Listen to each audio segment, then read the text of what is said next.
Welcome back.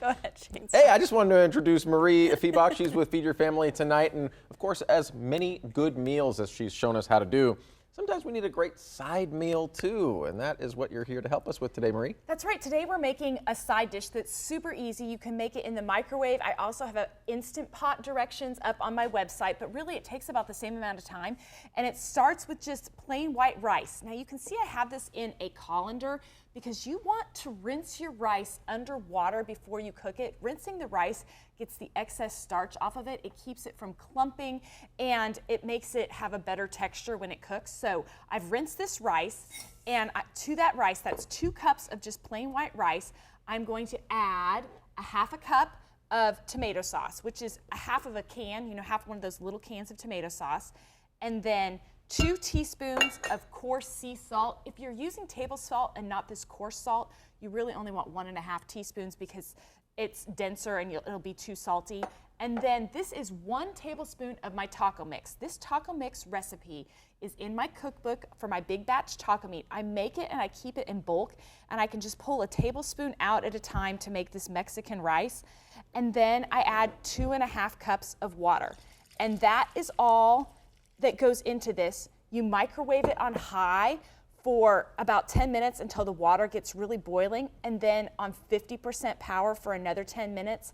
And that is all there is to it. It's a super fast side dish for your family. It goes great with tacos or enchiladas or just about anything that you're cooking. And what did you think? Did you taste it? I have been, yeah, absolutely. And the casserole dish itself, you just put that in 10 minutes, you put the lid on, anything like that? You do want the lid on it, okay. Yes, because that's going to keep the steam in with the rice. And the other trick, anytime you're cooking rice, is once it's mostly cooked, let it sit. You want to let this rest about 5 or 10 minutes before you serve it, because it gives a chance for those grains to fully hydrate.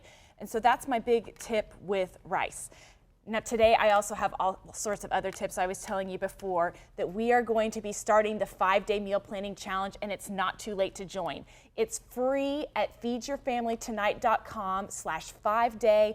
I'm going to be live in the Facebook group. Allison, you're there in the Facebook group every now and then.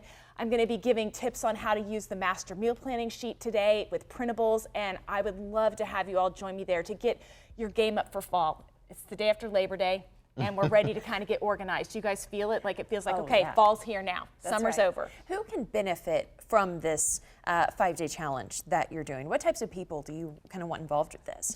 Anybody can benefit from getting organized, but especially if you have a busy family, if you have kids that you're running to after-school activities, and you have trouble figuring out when you're going to eat, let alone what you're going to eat, those are the people that are going to get the most benefit. But I have a lot of empty nesters in the group, and there is information for everybody in that Feed Your Family Tonight Facebook group. Because everybody, no matter where, is looking to make life easier. That's what it's designed to do. That's just it. Very so, cool. yeah. Well, this is something that, of course, she excels at, always sharing the ingredients, because you want to know what you're eating with the taco seasoning. You know exactly what you're getting. Sometimes I have it in bulk. I have Marie's seasoning in bulk in the pantry. My wife forgets sometimes. She goes and buys those packets. And I'm like, you just spent like 89 cents on a packet. We got all this bulk in the pantry. Well, I don't know. That's it. And the packets, you don't know exactly. There's a lot of fillers and sugars in there. This, you have more control over your ingredients, and I really like that. And I just keep it around, and again, a little tablespoon in with your rice, and it takes plain rice into something that's special. It's versatile. Thank you very much, Marie. Yeah, and you said you can get this recipe in your cookbook. Where can we find your cookbook? The cookbook's available locally at Watermark Books and Cafe. You can also get it at feedyourfamilytonight.com in the shop. And don't forget, today, kicking off that challenge, you said, what time are you going live? 10 a.m. Okay, you can find her Facebook group, Feed Your Family Tonight. And even beyond this week, there's always so many good tips, a lot of great discussion from people in that group lately, things they're cooking for dinner, ideas every single day. It's really great. Thanks. I love being there. All right, we'll take a break. We'll be right back with more GMK.